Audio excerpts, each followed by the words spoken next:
Dava-se um jeito, né? Arranjava, porque naquele tempo nem imposto não tinha. Não tinha luz, não tinha água. A iluminação tinha um motor que funcionava e eram poucos postes na cidade.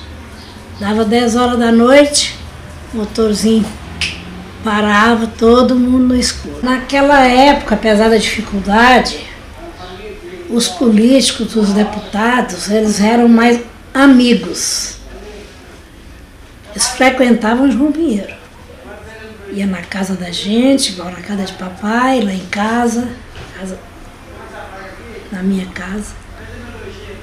O Jorge Vargas, o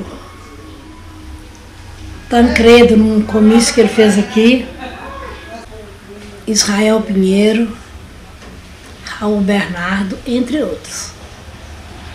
Tem mais, mas eu não estou lembrando. Tancredo almoçou na sua casa? Uma comitiva dele, era lá no Hospital São José, onde hoje é o Hospital São José.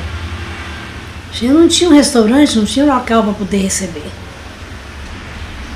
Mas as festas eram bem animadas quando eles chegavam aí. A turma